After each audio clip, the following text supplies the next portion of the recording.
Alors, avant de commencer, en fait, je sais pas si tu te souviens dans la conversation WhatsApp, j'avais dit que j'avais une nouvelle recrue et je voulais vous le présenter à tous en même temps. Ok. Attends, non. Tu vas devenir papa? Oh, félicitations! La nouvelle recrue. Ah ouais. Non! Et tu dis ça comme si c'était direct. Deuxième, Je tu vas voulais- mettre des- Trop cool. C'est le deuxième, ouais. C'est Tu sais que j'y pensais, je pense, hier ou avant-hier. sérieux. Merci. Tu vas l'appeler Khabib, tu vas l'appeler quand? Je me posais réellement la question. Ah, c'est marrant ça. Ah bah, trop cool, félicitations. Félicitations, mon fils. Je suis Merci. content pour toi. Eh ben, Bah voilà. ouais, félicitations, c'est super, Merci. c'est super ça.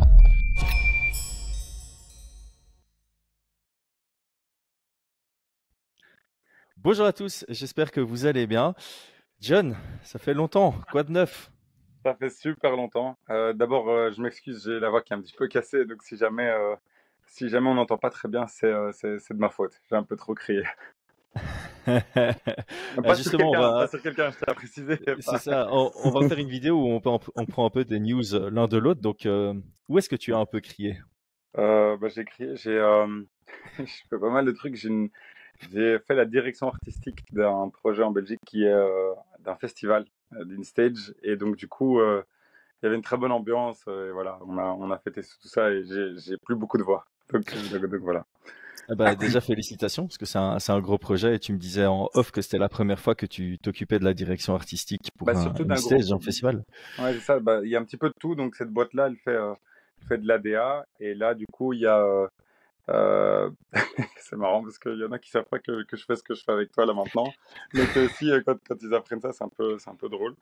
Mais là, du coup, c'est un gros festival qui s'appelle Vaudou et ça a été un carton complet ce week-end, donc je suis super content, mais mon anatomie n'a pas suivi. Donc voilà. C'est ce qui arrive quand on passe la trentaine. Ouais, c'est ça, c'est ça. Là, je récupère plus de la même manière. Donc, surtout, on va plutôt parler de toi. Il y a pas mal de choses, pas mal de choses à dire. En off, pour ceux qui ne le savent pas, en fait, on parle très souvent avec Chris. Et en fait, du coup, je disais toujours que c'était bête qu'ils ne partagent pas certaines choses que je trouve tellement intéressantes. Déjà, son parcours, j'espère qu'un jour tu vas faire cette fameuse vidéo parce qu'il y a tellement de choses qui sont cool et que même moi, je ne savais pas à la base. Et je me dis, mais pourquoi ils ne le partagent pas? Lié au MMA, rien à voir avec des events, des choses comme ça. Et du coup, aussi là maintenant, je trouvais que c'était tellement fou. On a un groupe, avec un groupe Fight Minds, et il nous a partagé en direct la photo qu'il avait fait, pour ceux qui ne le savent pas, où il était en train de commenter au bord du ring de l'UFC, qui est déjà trop fou, mais en plus avec GSP. Et donc je me suis dit, il faut quand même que tu partages ça. Donc on a décidé de faire une petite vidéo un petit peu cool sur ton expérience. Vas-y, explique-nous un petit peu comment ça s'est passé. Bah, déjà, je pense que je vais commencer par remercier toute notre audience parce que c'est notamment grâce à l'audience, au support, à la force qu'on reçoit de tout le monde, de l'engagement dans les commentaires, le nombre de vues. On va pas se mentir, aujourd'hui, c'est ça qui permet de gagner en visibilité et par conséquent d'avoir ce genre d'opportunité. Donc, merci à vous tous. Et je vous vois, hein, les 50% qui n'êtes pas encore abonnés, c'est le moment de s'abonner là. J'en profite. Donc ouais, expérience de dingue. Donc je vais expliquer un peu comment ça s'est produit parce que c'est vraiment le genre d'histoire qui est assez sympa. Donc à la base, je commente les UFC qui commencent avant minuit en Belgique sur Eleven Sports. Là, il y a RMC qui m'a contacté pour pouvoir réaliser ce que j'avais fait l'année passée chez eux, c'est-à-dire être en plateau. Le rôle du plateau, c'est de débriefer des combats et faire une prévision du combat suivant entre les combats. Donc, c'est un petit passage de 2-3 minutes en plateau où on débriefe de ce qui vient de se passer, on explique ce qui va se passer dans le prochain combat et puis on passe en bord de cage. Donc, c'est un rôle que j'avais évidemment accepté parce que l'année passée, c'était une expérience absolument incroyable et merveilleuse pour moi. Et donc là, je suis allé à Paris pour ce rôle-là. Le matin de l'UFC Paris, vers 10h du matin, RMC m'appelle pour me dire que, et là, j'ai toujours, c'est toujours compliqué parce que on m'explique que la personne qui était supposée commenter, Julien Casier, est bloqué à Las Vegas. Donc forcément, c'est toujours triste. Tu ressens toujours de l'empathie parce que lui il manque cette opportunité, mais comme il est bloqué, on a besoin d'une nouvelle solution et il me propose de prendre son rôle de commentateur. Donc ce qu'il faut comprendre évidemment, c'est que l'UFC a une sécurité très stricte. Une fois que tu as fait tes demandes d'accréditation, c'est très compliqué d'en rajouter une. Donc tu peux pas, si tu as une annulation, tu peux pas aller prendre quelqu'un qui était dans le public de base et lui dire viens commenter comme ça. Donc il fallait prendre quelqu'un qui était déjà prévu sur un rôle auprès de RMC avec un droit de passage partout. Donc c'est tombé sur moi. J'ai accepté évidemment. Je crois que je l'ai dit dans le podcast avec Brian, c'est quelque chose que les hommes aiment pas trop dire, mais ça faisait très longtemps que j'ai pleuré. Une dizaine de minutes après avoir l'annonce, parce que c'est un objectif depuis longtemps, depuis que je commente en Belgique. J'ai déjà commenté des événements sur place, j'ai déjà commenté des UFC en studio, mais j'ai jamais commenté un UFC sur place. Et ça, c'était vraiment un rêve qui était devenu objectif. Et ça s'est fait sur un claquement de doigts, ce qui signifie beaucoup d'émotions en un coup. Et en plus, c'est l'UFC Paris, quoi. C'est la meilleure ambiance au monde. Ça a été une carte de folie parce que je sais plus si c'est avec toi que j'en ai parlé, mais voilà, si tu as cette expérience qui est un rêve et que tu que des décisions un peu ennuyeuses, Ouais, c'est pas c'est la ce qu'on même avait dit. expérience, quoi. C'est ça, parce qu'en fait, pour ceux qui ne savent pas, il avait commenté un match de boxe et je crois que toute la soirée, c'était que des décisions. Il disait, mais qu'est-ce que tu veux que je mette comme émotion là-dedans? Donc, mais bon, avec tous les combats que tu as eu là avec Paris, voilà, c'était incroyable. Voilà, et c'est absolument incroyable. Donc, j'ai un peu stressé, je dois l'avouer, mais bon, ça m'a mis fort à l'aise parce que je le faisais avec Antoine Simon. J'avais déjà commenté avec lui plusieurs Ares, donc on se connaissait assez bien. Grâce à Fight Minds et à la force que toute notre audience nous donne, ben, ça nous a poussé à analyser tous les combats de la carte principale. Donc, je connaissais super bien. J'avais pas besoin de travailler beaucoup le matin même. Donc, une fois qu'on m'a appelé, j'ai travaillé pendant 2 heures et après, je devais déjà aller vers l'Accor Arena. Mais ça m'a amplement suffi pour être prêt, pour ne pas trop stresser. En plus de ça, les 4 premiers combats, je devais pas commenter, donc je pouvais déjà être dans l'ambiance en bord de cage, ce qui est encore mieux parce que tu es vraiment là en tant que fan, aux premières loges, en train de regarder juste les combats sans le moindre rôle. Donc Ouais. c'était absolument exceptionnel. Et alors, par rapport à Georges Saint-Pierre, c'était une demi-surprise. Donc, quand on faisait le tour avec Antoine avant l'événement, il me disait qu'il y avait 3 postes commentateurs, donc un pour potentiellement Taylor en cas de victoire et si RMC arrivait à avoir son accréditation pour venir commenter avec nous, ce qu'ils ont réussi à faire. Donc chapeau à RMC pour ça. Et je rappelle, chapeau à Taylor qui a combattu et commenté le même soir. Et il m'avait dit, ouais, on aura peut-être des invités surprises comme Georges Saint-Pierre et tout, mais tu sais, quand il me l'a dit, j'y ai pas spécialement cru. Et donc, juste avant le combat de Volkan, il y a quelqu'un d'RMC qui me demande de me décaler. Et puis, je vois vraiment, à la dernière seconde, Georges Saint-Pierre qui vient s'asseoir à côté de nous. Et donc là, il y a évidemment je sais pas expliquer, tu vois, il y a quasi un blackout émotionnel, quoi. Il y a le fan en moi qui est là, je suis à côté de Georges Saint-Pierre et on est sur un piédestal en quelque sorte. C'est pas, enfin voilà, c'est pas pour se jeter des fleurs, mais on a tous les deux le même rôle. Et donc, ouais, voilà, t'es à côté de Georges Saint-Pierre pendant une demi-heure et tu dois pas être en tant que fan à lui poser des questions, mais ça faisait bizarre il y a un moment qui a été très particulier. C'est la première fois où je prends la parole. C'est pendant le walkout de Volkan, je pense. Je suis en train de faire mon analyse comme j'avais prévu de le faire et je vois vraiment Georges Saint-Pierre qui me regarde en mode je l'écoute. Et ça m'a fait bizarre. Ça m'a vraiment fait bizarre. C'était, genre, dans ma tête, j'étais en train de parler en mode automatique et j'étais là. Georges Saint-Pierre m'écoute attentivement, les gars. Et attention, Georges Saint-Pierre m'écoute attentivement. Donc ça a été ouais, ça a été complètement fou. Ouais, j'imagine. Mais le pire, c'est quand t'as envoyé la photo, j'ai bugué parce que de un, je savais pas que t'étais au bord du ring parce qu'il faut savoir, Chris fait souvent des petites surprises comme ça de dernière minute. Là, tu viens de m'annoncer que tu veux être papa. Comme ça, filmé, là maintenant, mais vraiment, genre, c'est toujours des trucs de dernière minute. Et là, je vois ça, et en fait, la première personne sur la photo, c'est Georges Saint-Pierre. Donc je me dis, pourquoi il m'a envoyé une photo de Georges Saint-Pierre? Je me doute qu'il est là. Et bien, en fait, je vois qu'il est à côté, je me dis, quoi, c'est incroyable. Incroyable, surtout que, bon, on le sait, c'est tout le travail, c'est ce que je dis. Il faut vraiment insister pour que les gens sachent tout ce qu'il y a avant, mais même, je trouve que c'est trop chouette que nous, parce que soyons récompensés, on a eu la confiance. Bon, là, t'as Georges Saint-Pierre avec RMC, mais aussi les combattants qui commencent à nous donner du crédit. Et comme tu le dis, c'est grâce à tout le monde. Et en voyant cette émotion et tout ça, je me suis dit, c'est trop bête de ne pas pouvoir partager ça et aussi de pouvoir dire merci aux gens et donc faire une petite vidéo un petit peu plus light. Mais est-ce que tu as un moment comme ça enfin, donc il a commenté de quand à quand? Parce que malheureusement, moi, j'ai pas pu le voir sur RMC, enfin, j'étais pas en Belgique. Donc je l'ai vu en espagnol, donc je savais pas Mm. du tout, donc c'était une double surprise. Donc c'est de quel combat à quel combat qu'il a Il a fait? juste fait le combat de Volkan Ozdemir contre Guskov.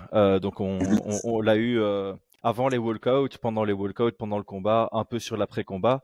Pendant que ça parlait en plateau, on a pu continuer à discuter avec lui. Et puis avant qu'on doive commencer à commenter le combat suivant, là il a dû partir. Donc on a eu l'occasion d'échanger avec lui 3-4 minutes en off, mais pour le reste c'était que du on record. Mais enfin voilà, cela n'empêche que ça reste ouf parce que je voulais poster ça sur Twitter, j'ai pas encore eu l'occasion de le faire, mais en fait c'est assez marrant parce que je l'ai rencontré la première fois en 2014 à Miami, alors que j'étais en festival là-bas. Enfin, c'était pas du tout pour le MMA.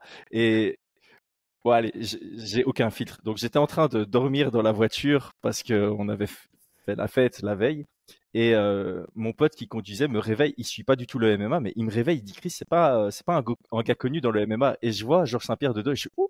Et heureusement, on était en décapotable. Donc, je sors de la décapotable et tu sais, je commence à marcher vite derrière lui. Et puis voilà, on a un peu interagi avec lui. Il me demandait où était enfin, si je savais où était son hôtel, et il était juste en face d'une autre, donc j'ai pu lui indiquer le chemin. C'était genre, j'ai indiqué le chemin à Georges Saint-Pierre. Mais voilà, là, c'était juste une rencontre en tant que fan, que vraiment pur fan. Et puis, je l'ai re-rencontré en 2017 parce que je coachais Grit et Kaut au TKO, donc la grosse promotion canadienne, là où lui a fait ses débuts. Et lui était dans le même vestiaire que nous pour coacher un des gars. Et donc là aussi, on avait pu échanger. C'était un peu, là aussi, on peut dire c'est un pied d'égalité. Enfin, on était tous les deux dans le même rôle, mais voilà, t'es un peu là en mode, je vais pas le déranger, tu vois. Il est là pour son gars, moi je suis là pour mon gars. On a juste vite fait parler, mais ça, il y a une présence, tu vois. Toi, t'es là en train de tenir les pads et tu fais, il y a Georges Saint-Pierre qui me regarde en train de tenir les pads. Tu vois. Et donc là, le fait qu'en 2023, on se retrouve à commenter ensemble, ouais, c'est assez particulier. Ça fait vraiment ultra bizarre parce que en plus pour moi, c'est le plus grand de tous les temps. Donc c'est quelque c'est la chose. question que j'allais poser. J'allais me demander si tu avais pu, enfin en plus c'est francophone et tout, c'est beaucoup plus facile. Donc si tu avais pu choisir n'importe qui, ça aurait été GSP ou pas? Ouais, clairement. Ouais, Je pareil. pense que si je devais, enfin, si tu m'avais proposé, genre, tu peux commenter un combat avec n'importe qui, ce serait Georges Saint-Pierre, au même titre que si tu me demandes, tu as l'opportunité de faire un podcast de type Joe Rogan de 3 heures, qui est-ce que tu choisis? Je prends Georges Saint-Pierre parce que non seulement c'est quelqu'un que je respecte énormément, mais tu sens qu'il a l'approche cérébrale du MMA avec l'expérience qu'il a. Je pense qu'il aurait beaucoup de valeur ajoutée à donner à un podcast de type Joe Rogan. Mais il y a plein d'autres éléments aussi, la constance, le fait que même si, enfin, il continue de s'entraîner, il est super avenant aussi. Enfin, c'est pas, enfin, bon, juste pour parler un petit peu d'actualité, Sean Strickland, ça aurait été un petit peu différent sur le podcast, quoi. Donc du coup, ouais, je suis d'accord. Moi aussi, c'était, enfin, ça aurait été mon choix si ça avait été possible. Et maintenant, sur ça, c'est le passé. Et je voulais te poser la question, c'est de savoir qu'est-ce que tu aimerais bien faire à l'avenir? Par rapport à Fight Minds ou de manière générale? Ouais, bon, là, je sais que tu fais de papa. Je me doute qu'il y a des choses par rapport à ça, mais je veux dire par là, non, qu'est-ce que par rapport à Fight Minds, par rapport à Fight Minds? Donc Fight Minds, là, on est dans une phase de professionnalisation. Donc là, le but, c'est de rester actif, de continuer à fournir du contenu qui plaît à notre audience. Ça, c'est sûr et certain, et c'est de développer de nouveaux formats. Moi, j'ai un grand rêve depuis longtemps, c'est de créer ma société, ce que j'ai fait il y a plus d'1 an. Mais le but de créer une société, c'est aussi de créer de l'emploi.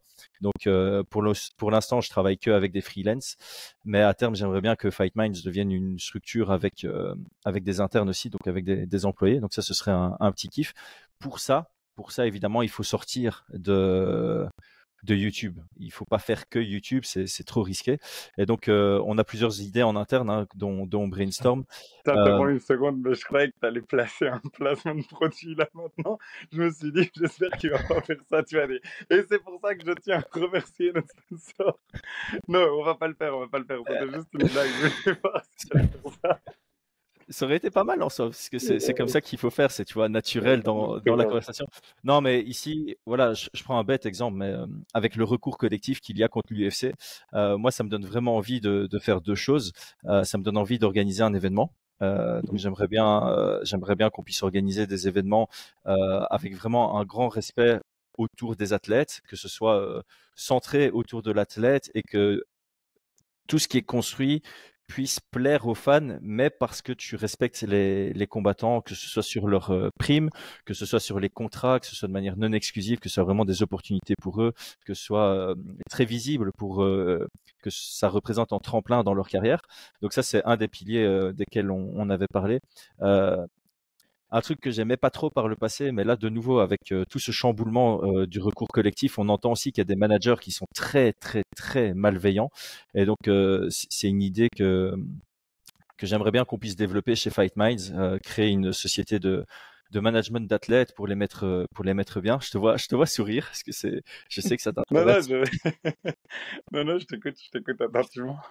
Mais ça, j'aimerais bien faire un truc de management où on est vraiment là pour l'athlète, on comprend ses objectifs, on est là pour le guider, le conseiller, mais le forcer dans rien du tout, et avoir un portefeuille client en termes de promoteur pour s'assurer de chaque fois trouver l'opportunité la plus judicieuse, la plus en phase avec ses objectifs, et aussi être une plateforme qui peut lui permettre d'être sponsorisé et de bien vivre de sa carrière de MMA. Donc ça fait partie des objectifs de la chaîne, pour n'en citer que deux, et on va pas griller peut-être toutes les cartes, mais ça c'est les deux qui pour l'instant me motivent le plus, on va dire, parce que plus je suis dans ce milieu, plus j'échange avec Aldric, plus j'échange avec Brienne, plus j'échange avec des gens du milieu, je me rends compte à quel point la vie de combattant est compliquée. Et si je peux, si on peut, on doit parler en on maintenant auprès de Feynman, si on peut être un élément qui permet aux athlètes d'avoir une meilleure vie, c'est tout bénéfique.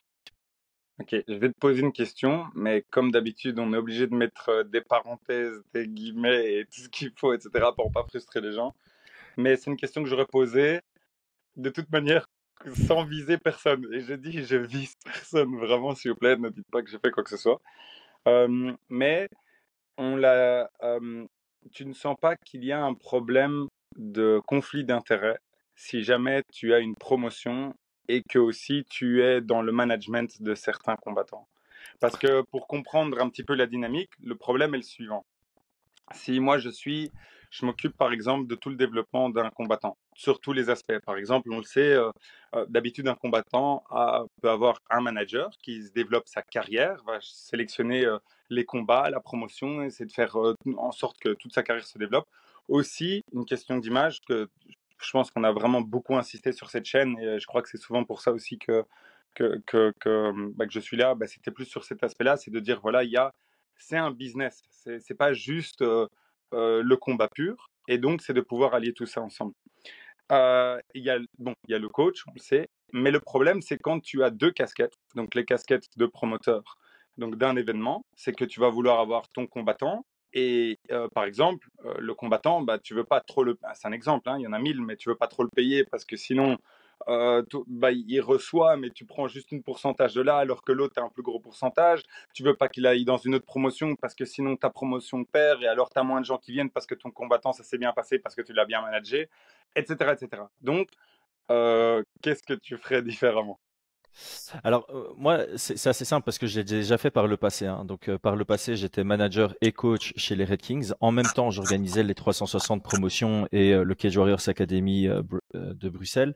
Euh, donc, j'ai souvent eu ce multicasquette, et ma façon d'éviter le conflit d'intérêts, c'est, comme je viens de le lire, en fait, c'est de mettre l'athlète au cœur de la décision. Donc, tout ce que tu peux faire, c'est lui proposer des choses sans le forcer. Alors je sais qu'on va toujours dire ouais, mais si tu es promoteur et que tu proposes que des combats à des combattants de ton écurie de management, c'est un conflit d'intérêts. Et c'est là où je mettais toujours l'accent sur mes événements. Euh, je voulais que la moitié de la carte soit belge, et je voulais qu'il y ait des combattants de toutes les meilleures écuries belges sur la carte. Et ça me permettait de me dire, parce que ça arrive en Belgique, c'est déjà arrivé, je vais pas citer de nom, mais il y a beaucoup d'événements où tu avais 50% des combattants d'une carte, d'une équipe, et puis on complétait avec le reste. Et ça, c'est un vrai conflit d'intérêts. Sur mes événements, on peut aller voir les cartes. Il y avait évidemment pas mal de mes combattants, mais c'était bien mixé. Et en plus de ça, les combats étaient équilibrés sur papier. Donc c'est aussi quelque chose sur lequel je mettrais un point d'ordre. C'est tu dois les faire évoluer dans leur carrière, mais on n'est pas de la boxe anglaise, sans vouloir cracher sur la boxe anglaise. Il y a moins cette culture du zéro en MMA. La défaite fait partie d'une carrière pour pouvoir évoluer aussi. Et voilà, quand tu organises un combat en tant que promoteur ou que matchmaker, tu fais des combats équilibrés sur papier.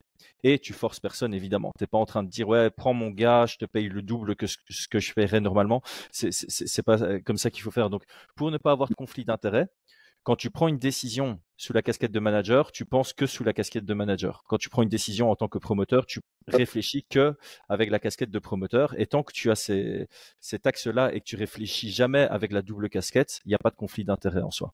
Mais si tu, par exemple, bon, moi, ça me fait toujours un peu peur parce que, bon, moi, je te connais personnellement et je le fais pas pour le vendre. Vraiment, c'est incroyable ton éthique professionnelle. Je crois que les gens peuvent le sentir, etc.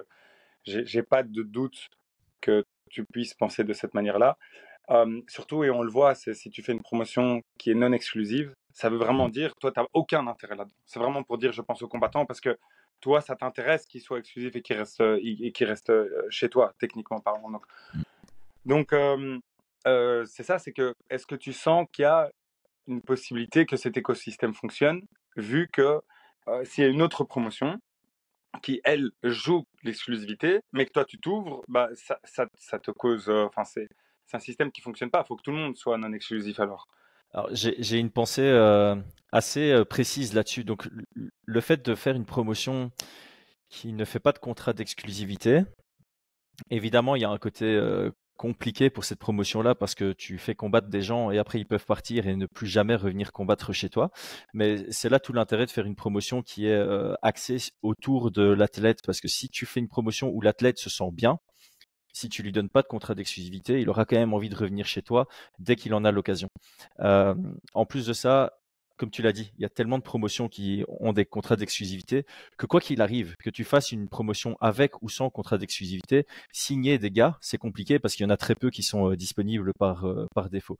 Et moi, je pense que c'est un argument justement. Quand tu fais des contrats qui sont non exclusifs, c'est plus facile pour l'athlète de s'engager parce qu'ils se disent, bah, c'est mon one shot, c'est une belle opportunité, c'est bien payé, c'est une promotion qui va me donner de la visibilité, donc j'ai envie d'aller faire mon one shot là-bas. Et si tout se passe bien, bah, il reviendra. Et de l'autre côté, j'ai pas envie de faire de contrat d'exclusivité parce que il y a un petit côté un peu malsain à ça, c'est-à-dire que si tu pars du principe que certains athlètes, c'est leur seule source de revenus, si tu les fais pas combattre, ben eux ils gagnent rien. Et donc tu es un peu responsable de ça à cause de ton contrat d'exclusivité. Si le gars est père de famille et que tu fais un événement tous les 3 mois et que lui il combat à ton premier événement et qu'il est prêt à combattre à ton deuxième événement, mais que toi tu lui fais pas combattre parce que tu as une autre stratégie, tu as une autre idée pour lui, en gros, tu lui fais perdre une prime. Et donc, ce serait dommage de l'empêcher de pouvoir combattre ailleurs euh, pendant cette période-là. Donc, c'est pour ça que moi, je ne veux pas faire de contrat d'exclusivité.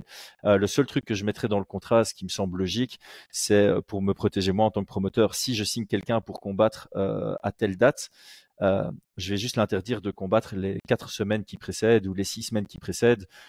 Parce qu'on sait très bien que s'il combat ailleurs, qu'il prend un KO, qu'il se blesse, etc., ou même simplement quand tu signes quelqu'un, c'est avec son palmarès actuel. S'il perd, il perd de la valeur aussi. Donc voilà, il y a quand même des clauses qui permettent de protéger le promoteur, mais la clause d'exclusivité, ça c'est quelque chose que je ne veux pas Et faire. bah, du coup, je renvoie un petit peu tout le monde à la vidéo que tu as faite avec, comment il s'appelle encore de RMC, qui était super. C'est ça, ouais. Herminet, Que j'ai trouvé Alex. super intéressante. Bon, c'est vraiment très technique, hein. C'est comment ça se passe du côté de l'UFC, et plus contractuellement parlant, etc. Mais on le voit, comme tu dis, qu'il y a énormément de combattants qui ont envie de combattre et qui ne peuvent pas. Et parfois, c'est plus, on va dire, de leur faute. Voilà, Khamzat, etc. On sait que c'est avec des documents, mais il y en a d'autres qui ont envie de combattre et qui il n'y a pas. Donc, parce que ça rentre pas dans les plans de l'UFC. Donc du coup, bonne chance. Merci, merci. Ouais, après, tu vois, ça, c'est les gros projets. Il y a d'autres petits projets aussi que j'aimerais faire. C'est notamment aider un maximum ceux qui travaillent avec nous sur la chaîne. Donc, j'aimerais qu'on puisse faire un documentaire autour de Manon sur son prochain combat, ce genre de choses. Donc, il y a des petits projets qui arrivent aussi, mais là, je voulais un peu élaborer comme on dit, les plans sur la comète, mais qui commencent à se transformer. Un truc que j'aimerais bien faire, c'est un stage Fight Minds. Tu vois, c'est un peu plus facile à organiser, où les gens peuvent venir sur un week-end et alors c'est nous qui donnons cours. Et je trouve que ça peut être aussi sympa. Ça permettrait de rencontrer des personnes qui suivent la chaîne. Donc voilà, là, on reçoit beaucoup de force. Je t'avoue que quand j'étais à l'UFC, il y a pas mal de coachs, de combattants qui disent qu'ils regardent, qu'ils écoutent attentivement nos podcasts. Et ça, franchement, ça fait plaisir de dingue. Donc ça nous motive évidemment à continuer à proposer du contenu. Il y a des nouveaux formats qui arrivent sur la chaîne. Donc là, on est bien parti. Mais c'est le Ouais, moment c'est où ça. il faut limite accélérer. Franchement, moi, je trouve ça vraiment incroyable de voir tout le support qu'il y a eu sur la chaîne. On l'a dit plusieurs fois, mais maintenant, cette année, il y a vraiment eu des gros changements. C'est devenu, il y a eu un média. On a essayé de proposer des choses assez variées avec, sur ma partie, plus tout ce qui est business, news, etc. Avec Aldric, plus la partie coach, et sera peut-être le premier coach à avoir une ceinture vraiment disputed. Donc, on croise les doigts pour Manon. Avec un combattant, avec toi. Enfin, franchement, je trouve que c'est vraiment très très cool. Et Il y a une bonne je dynamique, trouve hein. que c'est très complémentaire. Donc moi, ça me fait tellement plaisir de faire partie de cette équipe et surtout de voir que ça avance avec les marques maintenant qui commencent à croire au projet. Donc voilà, on voulait faire cette petite vidéo pour dire merci beaucoup à tout le monde. C'est clair. Donc, on le répète une dernière fois. Merci à tout le monde. Merci à toi. Ça faisait longtemps qu'on s'était plus parlé publiquement, on va dire. On échange toujours sur WhatsApp, mais ça faisait aussi plaisir de pouvoir reprendre un épisode avec toi. Il y a eu 2-3 sujets qu'on a abordés pendant nos vacances et tout ça, où on s'est dit, ça aurait été super de pouvoir les enregistrer, mais on va relancer ça. Ouais, c'est On ça, va relancer exactement. ça très très vite. Je sais pas si tu as encore quelque chose que tu veux rajouter. Parfait. Pour moi, c'est bon. Merci à tous. Merci à toi. Abonnez-vous, commentez, likez. Je crois que tu Et tu veux dire quelque chose? Non, sur cet épisode-ci, on n'en a pas. Donc, si vous voulez, il y a de la place. Ça nous aidera à contribuer à lancer une promotion, à lancer une boîte de management, etc., etc. Et à mettre bien les athlètes. Voilà, que ça À s'est bien bientôt. vendu.